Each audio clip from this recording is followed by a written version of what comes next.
than Mentor Mary Grace. Ayan. So, Mentor Grace, ito na po yung question for you. Ang tanong ng ating guest ay, nag-join ako dahil gusto ko kumita ng pera. Pero, sabi ng mentor ko na kailangan ko muna aralin yung mga basic skills. Ba? Kalito ah. Kasi yung pera, susunod yan. Tama naman. Anong advice mo sa aking mentor na nag-uumpisa pa lang? Okay, thank you so much for that wonderful question.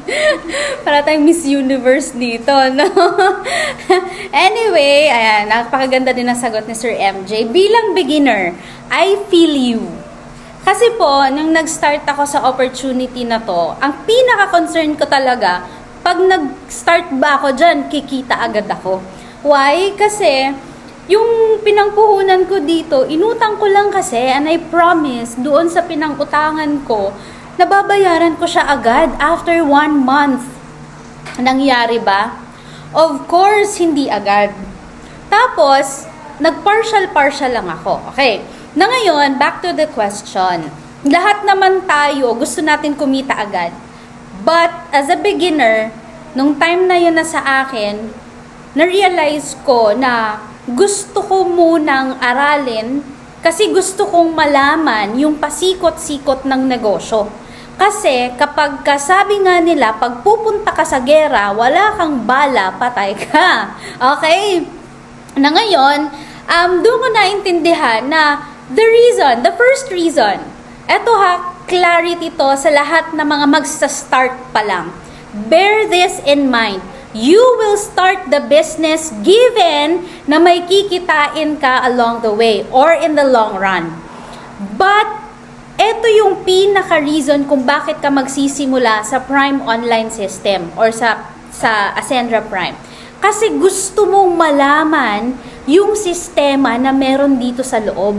Because that system, those things na matututunan mo, the foundation na makikreate sa'yo dito or mabibuild sa'yo dito, the habits na matuturo at mabibuild sa'yo dito, yun yung magiging reason bakit ka kikita. Okay? Sa lahat ng mga magsa-start, actually po, ang pinakapuhunan natin dito is our knowledge and our skills para kumita ka. Ang pera po, given na yan sa kahit saang negosyo, mag-i-invest ka talaga. Maglalabas ka talaga ng pera. Okay? Ang question there is, right after maglabas ka ng pera, ano yung next para kumita ka? Yun yung pinaka-importante, which I applaud the coach na nagsabi sa yun yan kasi alam niya talaga yung ginagawa niya. Okay, pasalamatan mo yung coach na yan kasi alam niya yung ginagawa niya and alam niya kung saan ka dadalhin. Learn the basic of the business. Learn the habit. And those skills, those habit, those attitude and character and mindset ng isang negosyante na hindi mo alam ngayon dahil empleyado ka, matutunan mo dito, yung lahat ng yun, pag nag-gather mo yun, sinabayan mo ng aksyon, magkakaroon ka ng magandang foundation sa business mo. And hindi ka lang kikita ng one time. Kikita ka up to infinity. Kikita ka ng mas malaki, kikita ka at mas tatagal pa yung magandang income, hindi lang kita, hindi lang income, hindi lang bawi puhunan, but a bigger scale of income or huge income na ma-enjoy mo and up to infinity nga, sabi nila, 'di ba? And you will enjoy what we call leverage. Kasi alam mo na yung basic skills, the mindset ng isang negosyante. Papasok ka dito, na empleyado ang mindset mo, hindi yan pwede.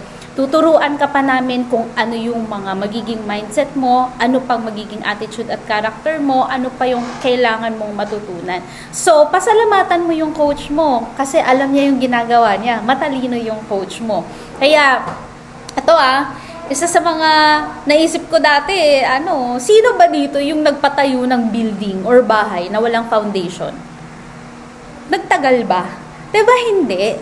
So that is the reason why you have to learn the basics of the business para yung negosyo mo, magtagal siya na matibay. Kasi maganda ang foundation because of what you learned and what the community or the system has taught you or had taught you along the way. So, yun po yung sagot ko doon sa question mo, ma'am or sir.